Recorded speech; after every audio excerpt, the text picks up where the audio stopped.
Selamat malam semua, kembali lagi dengan saya, Admin Nol. Pada kesempatan hari ini, Mimin akan mereview salah satu konsol dari 3 konsol yang Mimin janjikan untuk direview pada video kita yang sebelumnya.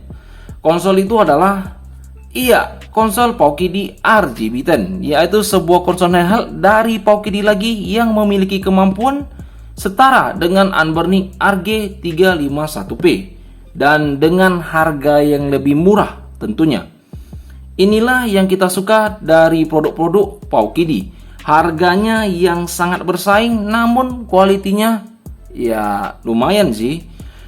Buat yang belum menonton review kita tentang Anbernic RG351P, bisa ditonton terlebih dahulu dengan klik di link yang berada di atas ini, supaya bisa membandingkan dengan konsol PokeD RGB10 yang satu ini. Oke, mari kita lihat dulu ke kotaknya. Dari kotaknya sih simple aja ya.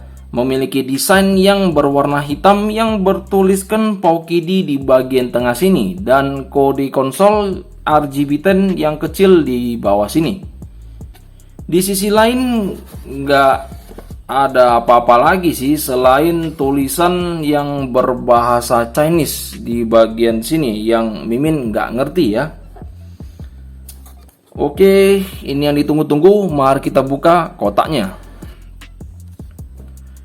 Di dalam kotak ya tentunya pasti ada konsolnya ya. Kalau nggak ada, itu baru kita pening.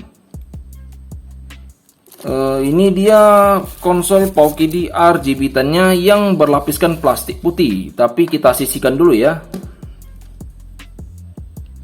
Di dalam kotak juga ada kabel yang sudah menggunakan Type-C. Lalu ada satu plastik yang berisi pelindung untuk analognya nampaknya ini. Dan ada satu kertas manual yang berbahasa Chinese dan bahasa Inggris juga sih di dalamnya, yang lumayan membantu. Oke, mari balik ke konsolnya. Sekilas konsol ini sangat mirip dengan konsol PokeD Q90 ya. Buat kalian yang belum tahu Q90 itu apa, boleh cek di link yang berada di atas sini. Iya, konsol ini memanglah sangat menyerupai bentuk dari Q90, namun terasa lebih berat dan lebih compact. Sayang Mimin tidak bisa langsung membandingkannya ya, karena konsol Q90-nya sudah Mimin jual. Konsol ini datang dengan berbagai macam warna seperti kuning, hitam, dan abu seperti punya Mimin yang satu ini. Sebelum Mimin review lebih lanjut, kita bisa lihat dulu spesifikasi dari PokeD RGB10 ini.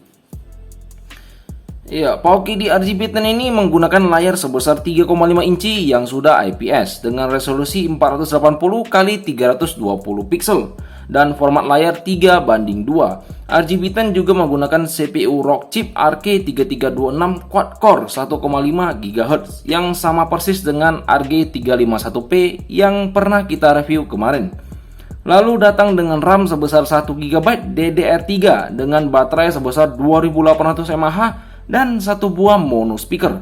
RGB10 juga sudah menggunakan Type-C untuk charging dan juga sudah mendukung OTG, jadi bisa buat transfer ROM games atau menggunakan WiFi juga Bluetooth dongle.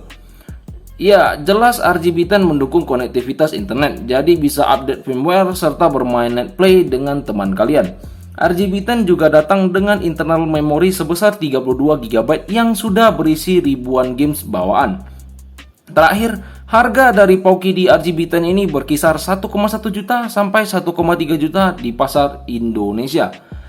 Jadi jika kita lihat dari spesifikasi dari konsol ini memang sekilas terlihat mirip dengan RG351P.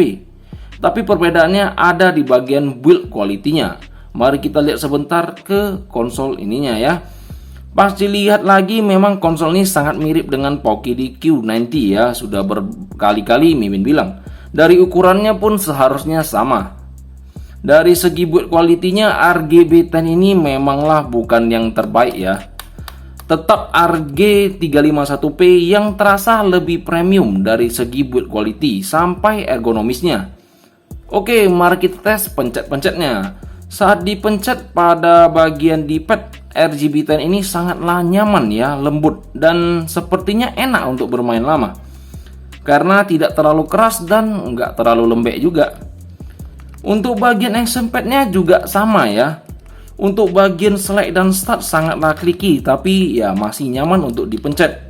Dan ini kekurangan terbesarnya.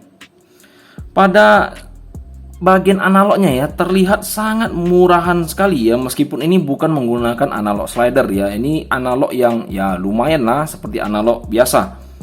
Tapi kualitasnya sangat murahan dan terlihat sangat mudah rusak. Dia bisa dilihat ya, tipis sekali. Dan ketika dimainkan pun ya terasa kurang nyaman gitu. Jadi sangat disarankan untuk menggunakan karet pelindung analognya karena akan membuatnya terasa lebih nyaman. Lalu di sini ada tombol minus dan plusnya ya, yang hanya merupakan tombol hotkey pembantu saja yang tentu dapat dipencet juga. Lalu di bagian atas ada dua pasang R1 dan R2 serta L1 dan L2. Lalu ada lubang audio jack 3,5 mm, lalu satu tempat untuk slot micro SD card-nya, dan satu lubang charging untuk Type C. Dan di bagian samping ada tombol powernya, juga tombol untuk reset gamenya. Dan di bagian bawah tidak ada apa-apa lagi selain satu lubang Type A untuk sistem OTG-nya ya, jadi nggak perlu pakai port lagi ke Type C gitu loh. Ini udah langsung pakai Type A, jadi tinggal langsung dihubungkan saja ke dongle WiFi atau ke dongle Bluetooth-nya. Dan di sini juga ada satu speakernya mono. Iya, untuk emulator yang disupport oleh Poki di RGB10 ini adalah sebagai berikut. Konsol ini dapat bermain dari game Game Boy baik color maupun yang advance. Game NES, SNES, CPS 1, 2, dan 3, Neo Geo, Mega Drive, PS1, N64, sampai PSP. Menurut Mimin, konsol ini pas ya untuk dijadikan alternatif bagi yang ingin membeli konsol sekelas RG351P namun mau dengan harga yang sedikit lebih murah. Konsol ini juga lebih kecil daripada RG351P yang membuatnya sangat pocketable sekali buat dibawa ke mana-mana. Karena konsol ini menggunakan chipset RK3326 yang memiliki banyak support dari komunitasnya. Jadi konsol ini juga memiliki banyak firmware pilihan seperti ArcOS, Retro Arena, Batocera, dan EmuElect. Tinggal install sesuai kelebihan masing-masing. Jadi bagaimana menurut Agan mengenai konsol Poki di RGB10 yang satu ini? Worth it kah atau tetap milih RG351P? Tulis komentar kalian di kolom di bawah ini yo. Untuk kalian yang ingin membeli konsol hasil review bisa cek dari Shopee Mimin yo, dari link yang berada di bawah ini nanti. Di mana lagi coba cari konsol yang cuman dibuka lalu direview dan dibungkus kembali, lalu dijual dengan harga yang miring ya, cuman di Mimin lah. Dan setiap pembelian kalian akan sangat membantu Mimin dalam membuat video-video yang lainnya lagi. Oke, sampai di sini saja video kita hari ini. Untuk game test serta info lebih lanjut akan Mimin muat di video yang berikutnya. Jangan lupa buat tekan tombol like serta subscribe terus channel Mimin agar tidak ketinggalan info-info seputar konsol handheld lainnya. Saya Admin Nol, salam LOL.